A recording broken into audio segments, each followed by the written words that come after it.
Well, hello there, good people. Okay, I need to learn how to stop clapping in my videos. The most cringe-worthy thing when I'm editing my videos is me going like this.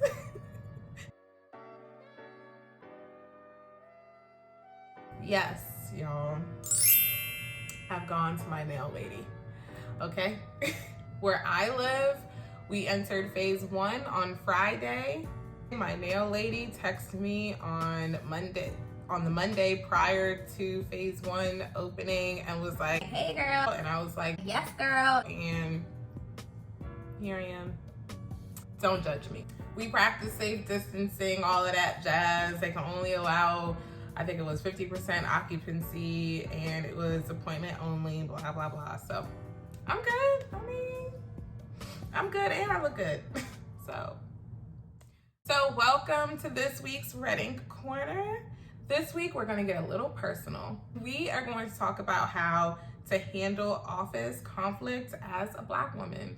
We're going to go over my top 3 office scandals and the appropriate way of handling them. Hey you, are you new? If so, please go ahead and hit that subscribe button, hit that alert button in order to get to see more videos just like this one. I promise you will not be disappointed. Thank you. I live in the Washington, D.C. area, so most of my jobs have been in this area. As a government contract employee, I've been in government contracting for 10 years now.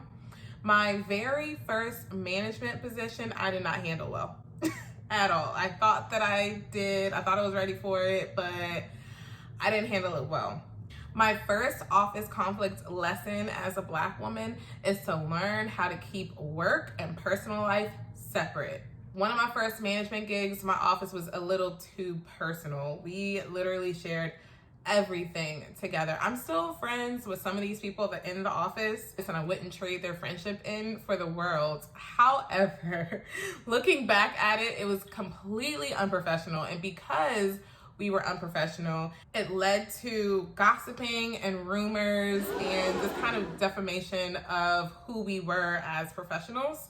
And I led them. So I was a team lead over roughly a team of 6. And though I was very knowledgeable in what we were doing and the client really loved the work we were providing, we were also very chatty, gossipy, cliquey. It was crazy. I thought that getting personal with my teammates made them respect me more. I thought that, hanging out with them a happy hour or celebrating birthdays. We went as far as going to beer festivals and wine festivals. Like things that I just would not do now as a manager with my team. And we talked about other people. We talked about my boss. My boss at the time was my mentor, and I didn't mean any harms by the words that I was saying or was agreeing with. It was just, this is the talk of the cubicle area. I'm going to either agree or laugh or add to it because I wanted not necessarily to fit in, but I thought that it was easier to manage the team if they thought that I was on their side. This is a big no-no. Don't do that. Getting respect as team lead does not equal telling the team everything you got going on in your life or agreeing with them when they're bad-mouthing someone else. While I'm editing this video, I realized that I failed to mention that my mentor was also a Black female, and we were the only 2 Black females in leadership positions. So that was an additional reason as to why I felt that I needed to come across as easygoing and friendly and approachable, because the people that I was managing did not look like me. And I was always questioned, and I felt that it was just easier for me to get across what I needed to get across if I was friendly. And I just took this to the extreme and was too friendly. My number 1 conflict is being too friendly with your staff, and my resolution for that is Ensure that you are separating work and personal and you keep it professional. Okay, you can still be likable if you keep it professional, you know? I'm not saying go in and be a hard ass. Another reason why you should not do this is when you're talking about other people in your office, or if you're merely just listening to other people and laughing at their comments, this is a sure way of possibly burning your bridges. And this brings me to office conflict number 2.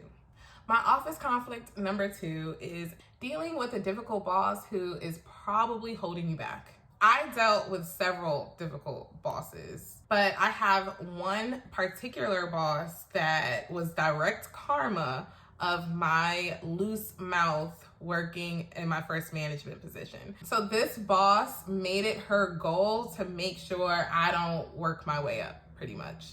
At first, I did not understand it. I did not get it for years, maybe, until I fully left the company and I was like, oh, girl, you brought that on yourself. She literally like made my life a living.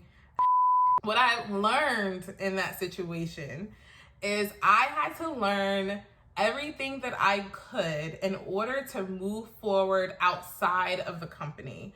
So there was no way that I was going to move forward as long as I was working under her, which was fine. I just had to figure out a way to work around her. If you have a difficult boss, if you have a boss that you feel is holding you back, learn all that you can from those that are around you. Kind of latch yourself onto outside departments or organizations if you can, but still do the work that your boss is giving you and make sure you're learning from your boss as much as you can.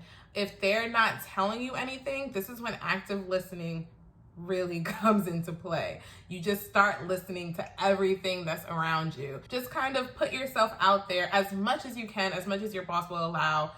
Gather certificates while you're at that job or get your education and make moves outside of the organization. If you know that your boss has a grudge against you, do not put their name down as a reference. Trust me. Establish relationships with other team members that can vouch for your work ethic and use them for your reference. You don't have to understand why your boss doesn't like you. Sometimes they woke up that way. That person might hate millennials or Generation Zers or whatever it is, how you are, and there's really nothing you can do. All you can do is learn what you can from that person and learn what you can from the people around you and move on. Get out of Dodge. So I was getting annoyed with myself while editing my third office conflict because I was just scatterbrained at this point.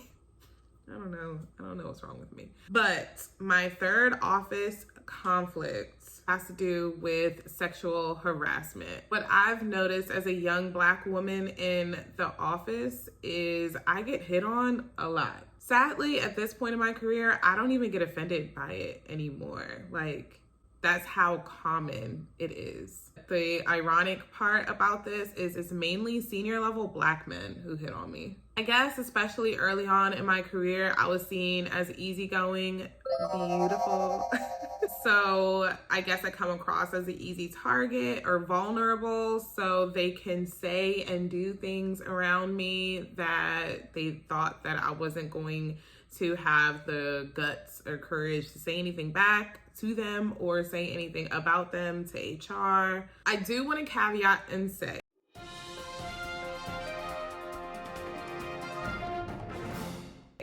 guys, for all guys in the corporate world, or all guys period, we women, we don't get dressed up for y'all.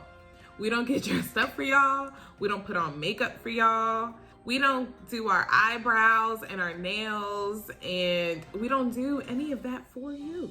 It's all for us, okay? It's us. It's our self-esteem that we're trying to keep check. The sooner you realize that, maybe you'll stop hitting on us at work. The last thing that we want to deal with is getting hit on between the hours of 9 to 5 while we're trying to make a paycheck. It's not fun at all. It's not fun. This was a very, very challenging thing for me when I entered into the workforce. My very first job, I reported one of my coworkers. We were both new analysts at the time, and you could tell that this was his first office job because he was IMing me vulgar things on the government computer. So I'm saving everything that he IM'd me and sending it straight to HR, and nothing happened. This was me and a couple of my other coworkers that he sexually assaulted via IM on computer on a daily basis, constantly sending it to HR, constantly reporting him, and nothing happened. I had to eventually leave the job. So after dealing with the instance of reporting people and nothing happening, I just started taking it because I just assumed that HR wasn't going to do anything.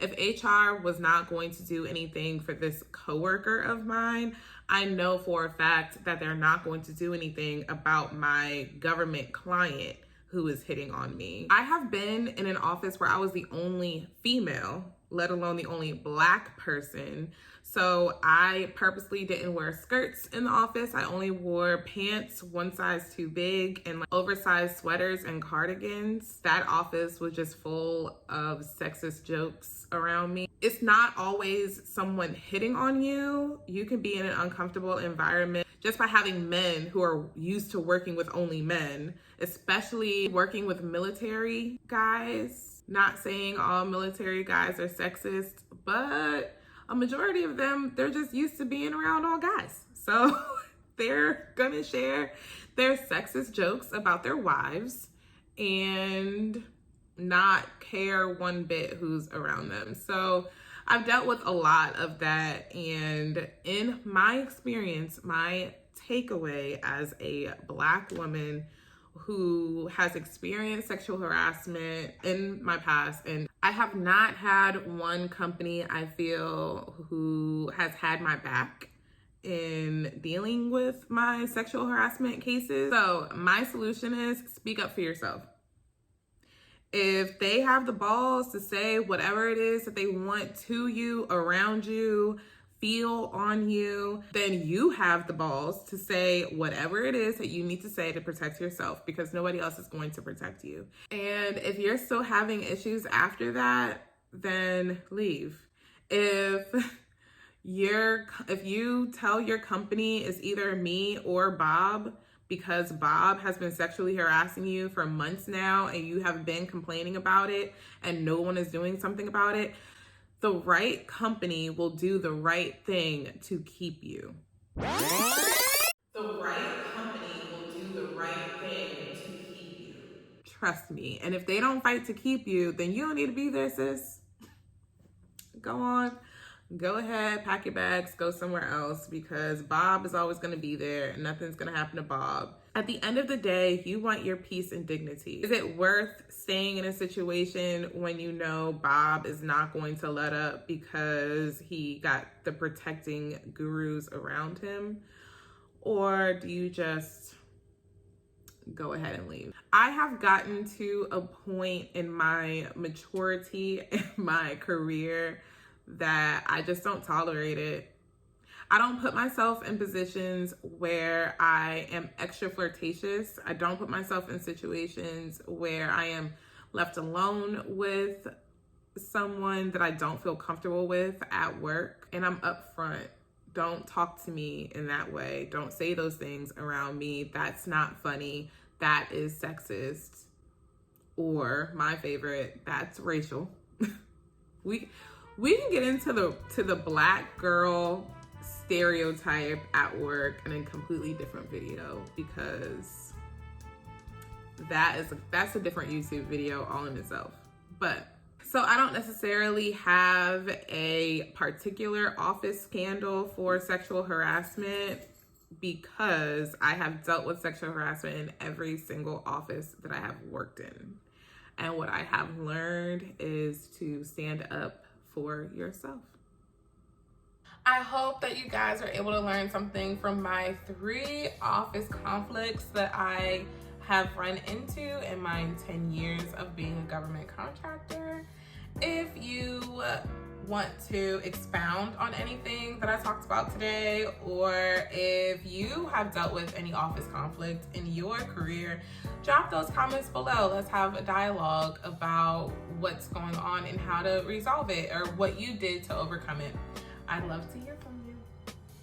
Thank you for tuning in to another week of Reddick's